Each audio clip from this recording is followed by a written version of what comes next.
Selamat pagi Bapak Ibu terkasih dalam Tuhan Yesus Kristus. Selamat berjumpa dalam Renungan Harian Toraya edisi Jumat 7 Juni 2024 bersama Gereja Toraja Bogor. Pembacaan kita pagi ini terambil dari 2 Korintus 5 ayat 1 sampai ayatnya yang kelima. Tetapi sebelum kita membaca dan merenungkan firman Tuhan, mari kita bersatu dalam doa. Kita berdoa. Allah yang penuh kasih, kami bersyukur Tuhan yang menyertai kami dari istirahat kami hingga kami boleh bangun pada pagi yang indah ini. Bapa, sebelum kami memulai aktivitas kami rindu membaca dan merenungkan firman-Mu.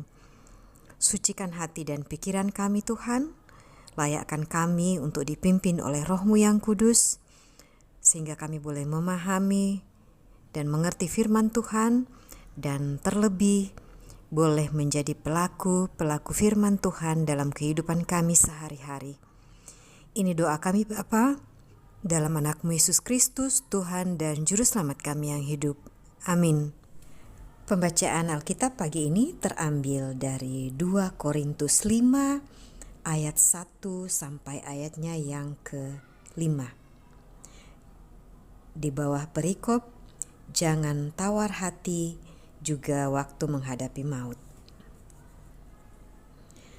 Karena kami tahu bahwa jika kemah tempat kediaman kita di bumi ini dibongkar, Allah telah menyediakan suatu tempat kediaman di surga bagi kita, suatu tempat kediaman yang kekal, yang tidak dibuat oleh tangan manusia. Selama kita di dalam kemah ini, kita mengeluh karena kita rindu mengenakan tempat kediaman surgawi, sebab dengan demikian kita berpakaian dan tidak kedapatan telanjang. Sebab selama masih diam di dalam kemah ini, kita mengeluh oleh beratnya tekanan, karena kita mau mengenakan pakaian yang baru itu tanpa menanggalkan yang lama, supaya yang fana itu ditelan oleh hidup. Namun Allah lah yang justru mempersiapkan kita untuk hal itu, dan sebagai jaminannya, Dia mengaruniakan roh kepada kita. Amin. Renungan kita pagi ini diberi judul Pakaian Lama versus Pakaian Baru. Atau lan bahasa Toraya nakua taman kale matua na taman kale baru. Pengalaman di penjara tentu membuat orang bersedih karena penderitaan yang dialami, baik penderitaan fisik ataupun psikis. Menariknya, pengalaman Paulus di penjara sangat kontras dengan itu.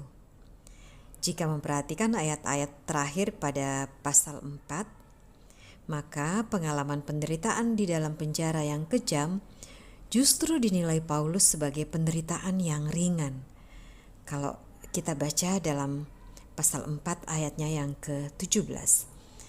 Kendati manusia lahirianya semakin merosot, namun ia tidak tawar hati. Kesaksian tersebut tentu bukan tanpa alasan.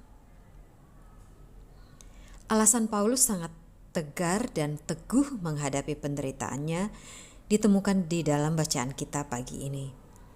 Ternyata, kekuatan iman seperti itu didapatkannya dari pengharapan terhadap janji hidup kekal yang ia yakini telah disiapkan oleh Allah. Keluhan terhadap penderitaan adalah bentuk ketaksiapan untuk menanggalkan pakaian lama, tetapi sekaligus juga ingin mengenakan pakaian yang baru, atau lan bahasa Toraya istilahnya disebut kumande garagadi.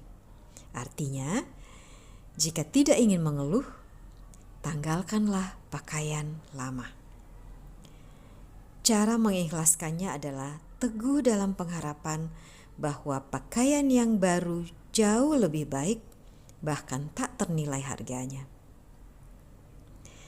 Sikap tidak pernah merasa puas acap kali membawa manusia dalam lubang kehancuran. Itu terjadi karena hasrat berlebih mengejar kepuasan yang membuat manusia menghalalkan segala cara yang buruk.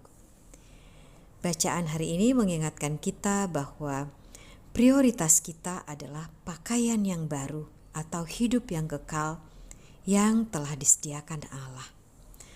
Namun, itu tidak berarti bahwa tinggal dan pasrah.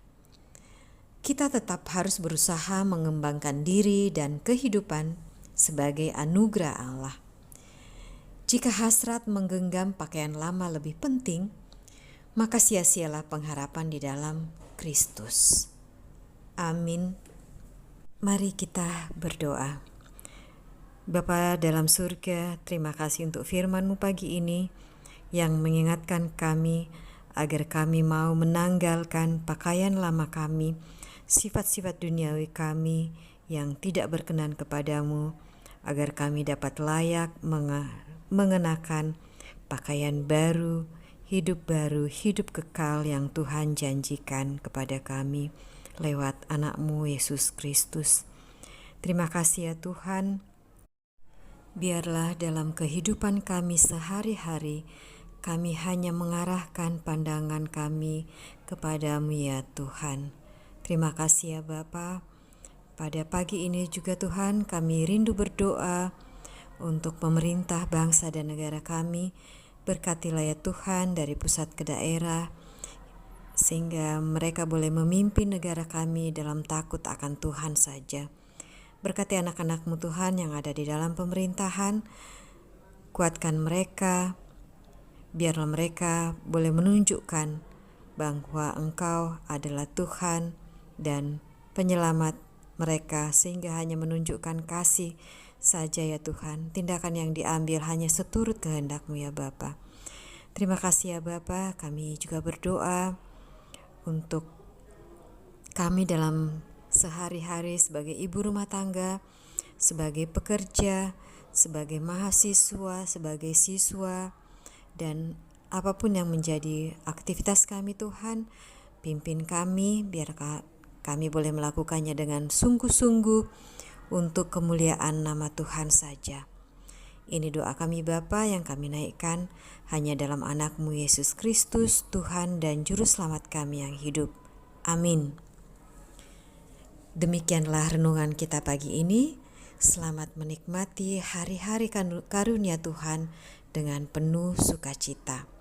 Selamat pagi, selamat bekerja. Tuhan Yesus memberkati.